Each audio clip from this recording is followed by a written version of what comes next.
for coins to switch to proof of stake, which most have done by now. They've switched to some sort of different We'll bring up this validation. article that you explain. This is the big one that people have seen there, Garrett. This is going from Ethereum.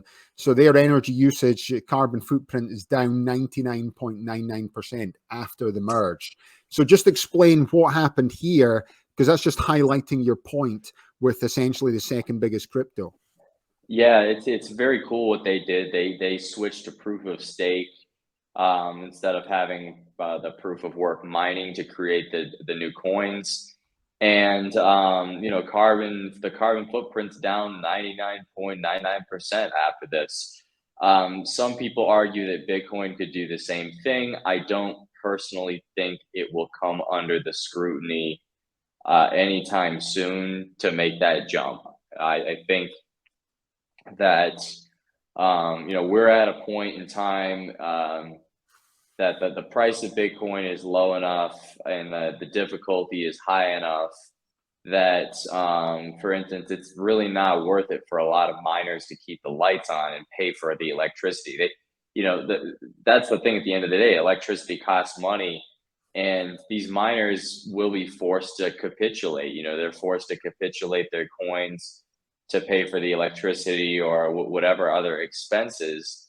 And, we're really to a point where, it's arguable that, that natural cycle of like, hey, it's just not economically worth it to mine.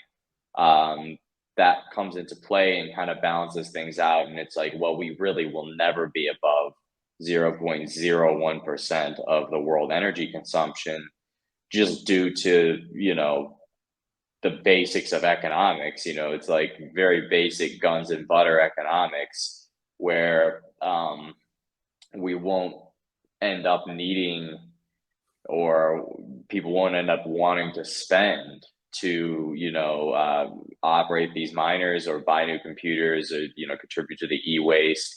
I would almost say that the e-waste piece of it is more detrimental to the environment than like saying, okay, it came from coal energy or, the flare gas or whatever.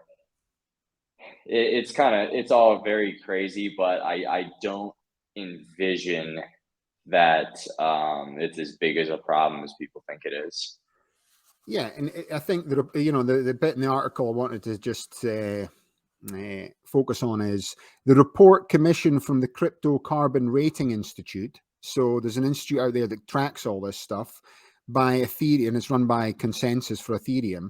Claims that Ethereum now uses approximately 99.99% less energy than before the merge was completed. It also suggests that the blockchain's carbon footprint has dropped by just over 99.99% as well.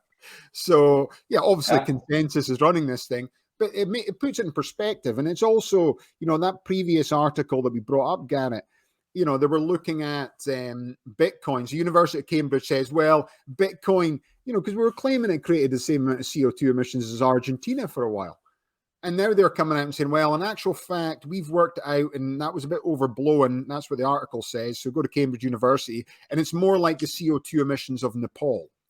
So that puts it in perspective. So suddenly Bitcoin's not creating the same CO2 emissions as Argentina. It's more likely creating the same CO2 emissions as Nepal. But what we're starting to see is with this proof of stake model that we're now creating so much less CO2 emissions as well. So essentially the blockchain and cryptocurrency going forward isn't going to be creating the same amount of CO2 emissions as first feared.